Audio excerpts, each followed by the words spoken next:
Shalom Bapak Ibu Saudara-saudaraku yang diberkati Tuhan. Saat ini kita akan mendengarkan kebenaran firman Tuhan dalam ibadah minggu di sore ini.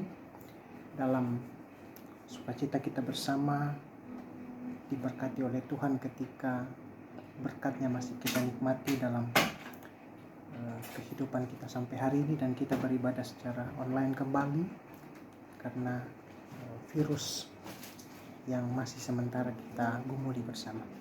Oleh karena itu kita akan membaca dan merenungkan firman sebagai kekuatan. Tapi sebelum itu mari kita berdoa. Ya Tuhan kami, dalam Yesus Kristus, kami mengucap syukur dan berterima kasih di kesempatan sore ini kami kembali bersyukur atas berkat-Mu.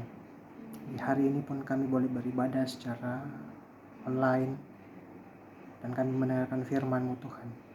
Berkati dan pakai kami dalam berita firman-Mu di saat ini. Yang ada di rumah masing-masing yang mendengarkan firman Tuhan ini, Tuhan berkati. Dan mampukan kami memahami setiap firman-Mu. Di dalam nama Yesus Kristus, firman yang hidup, kami berdoa. Amin. Baik Bapak Ibu Saudaraku yang diberkati Tuhan, saat ini kita akan membaca dan merenungkan firman-Nya dari kitab Filipi 4 ayat 1-9 akan menjadi pembacaan firman Tuhan kita yang menjadi kekuatan bagi kita. Saya akan membaca dan untuk kita semua dan Bapak Ibu Saudara bisa mengikuti firman Tuhan ini dari Filipi pasal 4 ayat 1-9. Karena itu saudara-saudara yang kukasihi dan yang kurindukan, sukacitaku dan mahkotaku berdiri juga dengan teguh dalam Tuhan, hai saudara-saudaraku yang kekasih. Eudia ku nasihati dan Sintike ku nasihati, supaya sehati sepikir dalam Tuhan. Bahkan ku minta kepadamu juga, Sunggus temanku yang setia, tolonglah mereka, karena mereka telah berjuang dengan aku dalam pekabaran Injil, bersama-sama dengan Clemens dan kawan-kawanku sekerja yang lain, yang nama-namanya tercantum dalam kitab kehidupan. Bersukacitalah senantiasa dalam Tuhan. Sekali lagi kukatakan, bersukacitalah. Hendaklah kebaikan hatimu diketahui semua orang. Tuhan sudah dekat.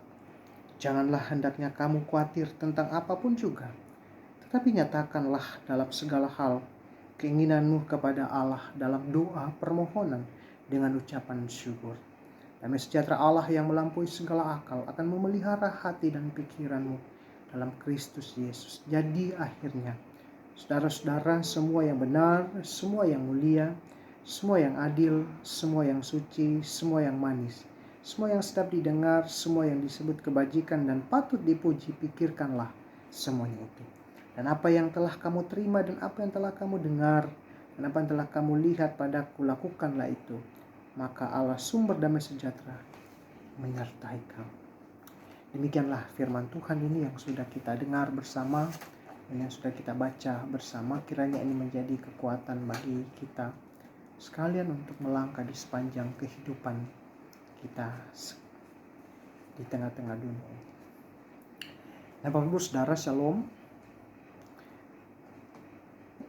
Mari kita bersama melihat bagian firman Tuhan ini dari kitab Filipi. Kitab Filipi adalah kitab yang ditulis oleh Rasul Paulus, yang dimana dalam keadaan dia di penjara, dia menulis kitab ini untuk menyampaikan maksud tentang Injil bagi jemaat di Filipi. Kita tahu bersama bahwa Filipi ini adalah kota yang sangat besar, yang sangat kaya orang-orangnya di dalamnya. Bahkan Filipi ini juga menjadi saksi ketika Paulus mendirikan pertama kali gereja di sana. Dan dari semua kesaksiannya lewat surat-surat yang disampaikan melalui surat dari Rasul Paulus, salah satunya ini adalah Filipi yang menceritakan bagaimana dia membangun sebuah gereja. Dari awal gereja pertama bertumbuh itu, yaitu di Filipi, dalam ketika dia menjadi seorang rasul. Dan di sana ada hubungan yang sangat erat dengan Rasul Paulus, sehingga kecintaannya dan relasi hubungan dengan jemaat di situ sangat erat, karena ketika dia mendirikan sebuah jemaat ini berdasarkan Injil Kristus, dia bertumbuh sehingga jemaat di situ merasakan berbagai hal yang banyak orang yang mengenal Injil, banyak orang yang merasakan berkat atas setiap penginjilannya, sehingga hubungan jemaat dengan Rasul Paulus pada saat itu sangat terjalin kuat, sehingga ketika dia dalam penjara ada berbagai hal yang terjadi bagi jemaat, yaitu kekhawatiran di sana dan lain sebagainya. Tapi dia dengan penuh sukacita mau tetap menulis surat ini untuk jemaat yang ada di Filipi. Nah, Bapak Ibu Saudara, kita tahu bahwa kota Filipi didirikan oleh Filipus dan ayah dari Iskandar Agung. Itu kota Filipi ini berdiri sekitar tahun 368 sebelum Masehi. Nah, kemudian kota ini mendapat kehormatan menjadi koloni Romawi. Maka diberlakukanlah seluruh kebiasaan Romawi. Ada laporan bahwa kota Filipi adalah kota pertama yang dikunjungi oleh Paulus. Bahkan setelah ia menyeberang dari Asia Kecil menuju Eropa Tenggara. Nah, surat Filipi ditulis di saat ia sedang berada dalam penjara. Tadi saya sudah jelaskan. Menghadapi banyak tantangan. Namun ia tetap mengingatkan jemaat agar setia kepada Injil Kristus. Dalam bacaan kita hari ini terlihat penggambaran hubungan yang sangat akrab antara dirinya dengan jemaat. Penggunaan kata yang kukasihi. Nah, di sini kita bisa lihat bahwa dia menggunakan kata yang kukasihi, yang kurindukan, sukacitaku dan mahkotaku. Ini hanya terungkap dari rasa cinta yang sangat dalam dengan berbagai latar belakang penerimaan jemaat Filipi akan Kristus. Bagaimana Paulus menganggap jemaatnya sebagai seorang yang dia rindukan, sebagai seorang yang mensukacitakan, dan dia mengatakan bahwa jemaat itu adalah mahkotaku. Nah, ini bagaimana hubungan relasi antara Rasul Paulus dengan jemaat di Filipi pada saat itu. Maka nasihatnya jelas bahwa berdirilah dengan teguh dalam Tuhan. Ini nasihat yang disampaikan. Apapun, jangan pernah khawatir. Ayat 6 mengatakan, jangan kamu khawatir tentang apapun. Berdirilah dengan teguh di dalam Tuhan. Jadi meskipun kita masih dalam kondisi pandemi seperti ini, kita jangan pernah takut khawatir. Berdirilah teguh di dalam Tuhan. Pasti kita mampu melewati semua itu. Nah, Paulus yakin hanya bersama Yesus Kristus warga jemaat Filipi mampu bertahan dari setiap cobaan. Karena pada saat itu jemaat Filipi ini adalah jemaat yang minoritas di kota Filipi pada saat itu. Sehingga mereka merasa didiskriminasi, mereka merasa sangat kecil sehingga mereka takut. Tetapi Paulus dari penjara dia mengirimkan suara menguatkan, jangan kamu takut, jangan kamu khawatir. Bersukacitalah, tetaplah bersama, berdirilah teguh di dalam Tuhan. Bayangkan nasihat dari seorang Rasul Paulus yang meski dia dalam penjara, dia merasakan mungkin dalam hatinya dalam penjara sangat kacau, tetapi justru dia tetap sabar dengan iman, dia bisa untuk bertahan hidup, tetapi dia tetap memberitakan Injil. Itu hebatnya kita belajar dari seorang Rasul Paulus. Tetapi lebih hebat lagi kita belajar dari Yesus Kristus yang adalah Tuhan dan Juru Selamat kita, yang tetap senantiasa menyertai kita. Nah, Bapak Ibu Saudara, ayat 23 itu berisi nasihat kepada dua tokoh perempuan yang sering berbeda paham, yakni Euodia dan Sintike. Nah, agar sehati dan sepikir hal ini menjaga keutuhan jemaat. Sebab perbedaan paham mengakibatkan pertengkaran, dan pertengkaran dapat menuju perpecahan. Nah, apapun kita dalam sebuah persekutuan jemaat gereja itu, kita sering mungkin berbeda pendapat. Tetapi, janganlah pendapat itu justru hanya mengacaukan dan memecah belahkan satu persekutuan. Tetapi berbeda pendapat itu adalah bisa membuat suatu pertumbuhan gereja.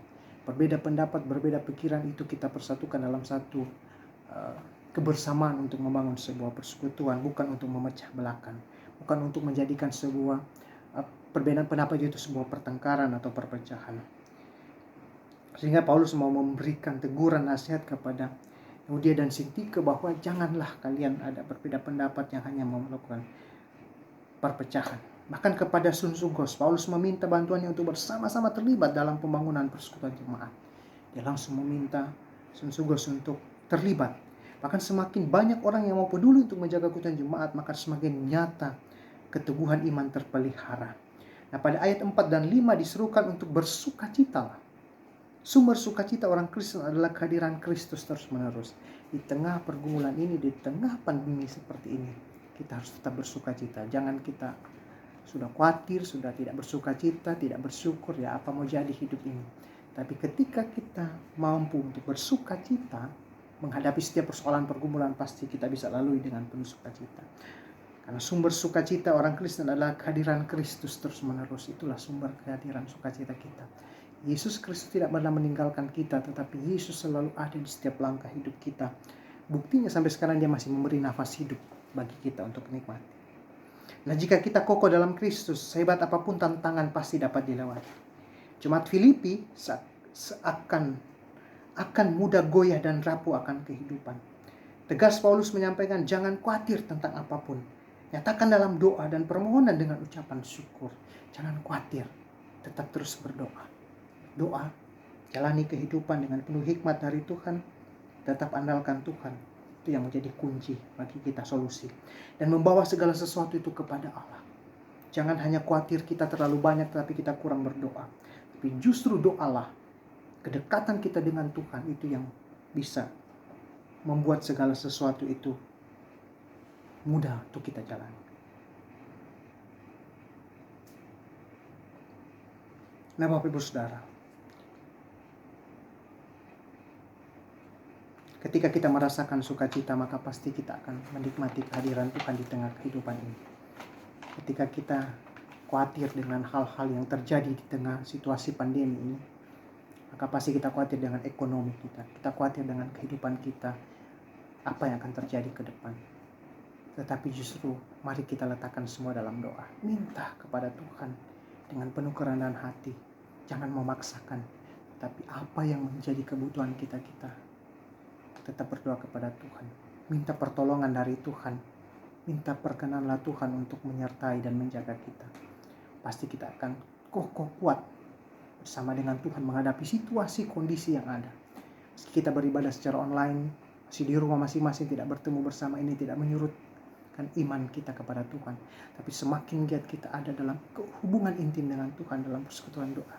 Mari beri waktu untuk Tuhan. Jangan pernah khawatir dengan apapun. Tuhan tidak meninggalkan kita. Seperti jemaat di Filipi yang hanya minoritas.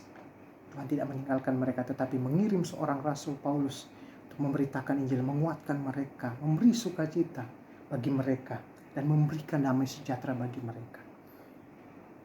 Dan damai sejahtera itu nyata. Dan janganlah kita hendaknya khawatir tentang apapun, tetapi nyatakanlah dalam segala hal keinginanmu kepada Allah. Karena damai sejahtera Allah yang melampaui segala akal akan memelihara hati dan pikiranmu di dalam Kristus Yesus. Dan pikirkanlah semua yang benar yang ada pada ayat 8. Pasti kita akan mengerti apa yang menjadi maksud Tuhan bagi kehidupan kita sampai sekarang ini. Dan pasti damai, sejahtera Tuhan akan menyertai langkah hidup kita.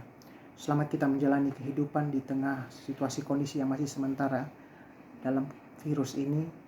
Kita memasuki new normal, tetapi kita tetap waspada, kita tetap berjaga-jaga, dan tapi jangan pernah khawatir.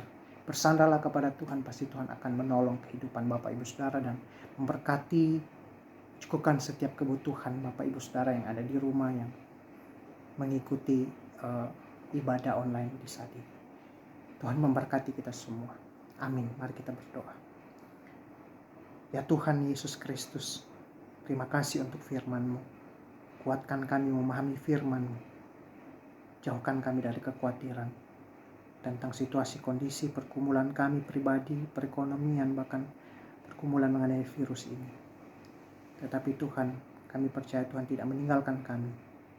Dan apapun itu Tuhan telah mengingatkan kami bahwa kami tidak khawatir tentang apapun juga. Karena Tuhan senantiasa bersama dengan kami.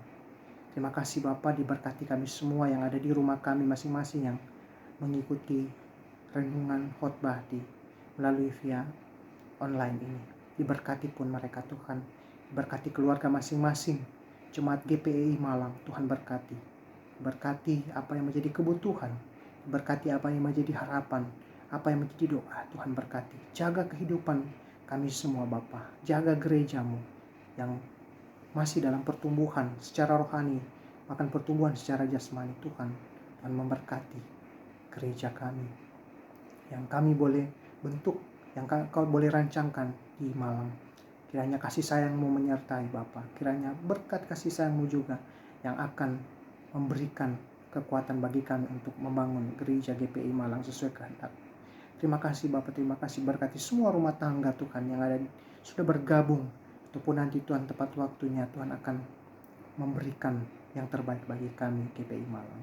Dalam nama Yesus Kristus firman yang hidup, kami berdoa dan mengucap syukur kepada. Amin.